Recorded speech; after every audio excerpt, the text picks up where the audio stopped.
Hello बच्चों, let's read this question. This question says that read the following statements A to E and choose which are true or false.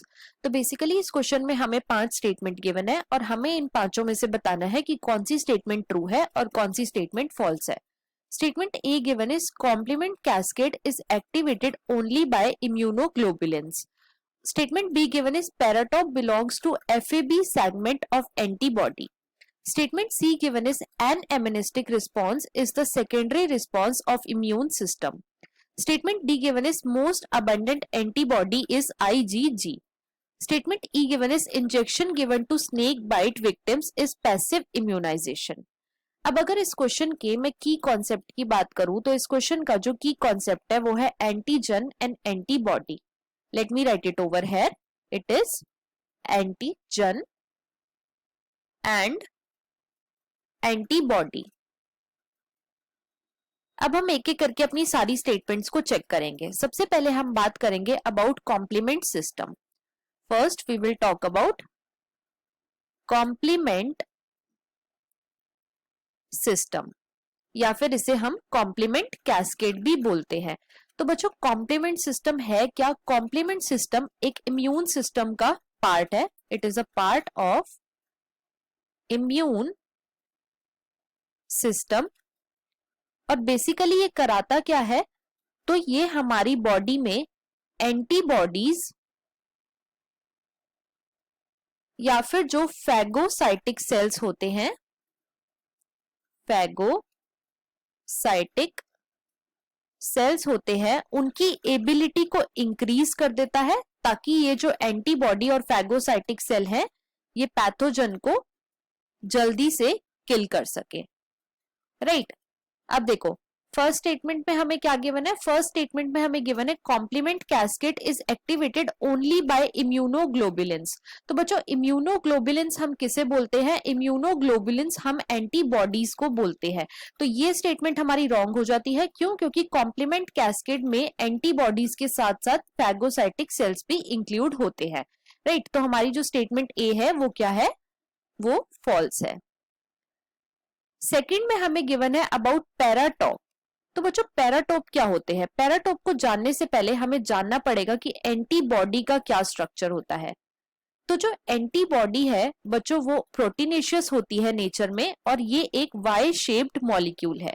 It is Y shaped molecule. अब antibody में बच्चों 2 heavy chains होती हैं और 2 light chains होती हैं. Right. और इस हैवी चेन और लाइट चेन का जो ऊपर वाला रीजन होता है जिसे मैं रेड कलर से मार्क कर रही हूं, ये कैसा होता है? ये वेरिएबल होता है. Right. This is the variable region of heavy and light chain. Light chain के वेरिएबल रीजन को हम बोलते हैं VL डोमेन और हैवी चेन के वेरिएबल रीजन को हम बोलते हैं VH domain. VH domain. Right. और इस वेरिएबल रीजन में ही वो साइट प्रेजेंट होती है जहां पे आके एंटीजन बाइंड करता है और उसे हम क्या बोलते हैं? इसे हम बोलते हैं पैराटोप. राइट. तो इस पैराटोप पे क्या होती है? एंटीजन बाइंडिंग साइट होती है. अब देखो स्टेटमेंट बी में हमें क्या गिवन है? स्टेटमेंट बी में हमें गिवन है paratope belong to FAB. FAB का क्या मतलब होता है? Fragment of antigen binding segment of antibody. तो ये स्टेटमेंट हमारी कैसी हुई? ये स्टेटमेंट हमारी ट्रू हुई. थर्ड में हमें गिवन है about an anamnestic response. So third we will talk about an anamnestic response. तो बच्चों एन एमेनिस्टिक रिस्पॉन्स होता क्या है? जब कभी भी हमारी body second time same antigen से एनकाउंटर करती है तो हमारी बॉडी के अंदर जो एंटीबॉडीज होती हैं उनका सेक्रीशन काफी रैपिड होता है. राइट. और इसी रैपिड सेक्रीशन ऑफ एंटीबॉडीज को हम क्या बोलते हैं? इसे हम बोलते हैं एन एमेनिस्टिक रिस्पॉन्स. अब देखो थर्ड में हमें क्या गिवन है? थर्ड में हमें गिवन है an anamnestic response is the secondary response of immune system, जो कि बिल्कुल ट्रू है. क्यों? क्योंकि ये तभी होता है जब सेकेंड टाइम हमारी बॉडी सेम एंटीजन से एनकाउंटर करती है. फोर्थ में हमें गिवन है most abundant antibody is IgG.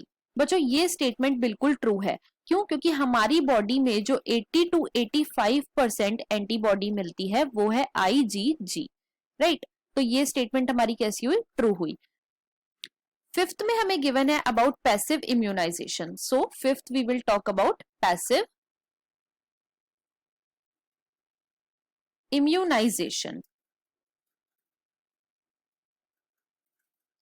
तो बच्चों पैसिव इम्यूनाइजेशन में क्या होता है कि हम किसी भी ऑर्गेनिज्म को प्रिपेयर्ड एंटीबॉडीज देते हैं, प्रिपेयर्ड एंटीबॉडीज देते हैं, मतलब कि पहले से ही बनी बनाई एंटीबॉडीज देते हैं।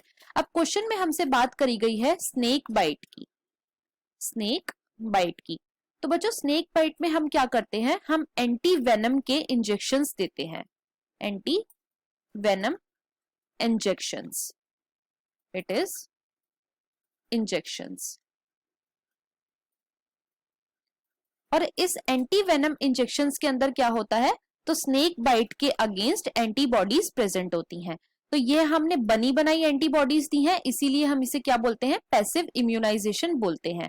अब देखो क्वेश्चन में हमें क्या गिवन है? Injection given to snake bite victims is passive immunisation. ये बिल्कुल ट्रू है। तो हमारी यहाँ पे सिर्फ ए स्टेटमेंट फॉल्स है, बाकी चारों स्टेटमेंट क्या है? ट्रू। और इसके अकॉर्डिंग जो मोस्ट अप्रोप्रिएट ऑप्शन है वो है option number 4। So the final answer of this question is option number 4. I hope you understood it well. Best of luck.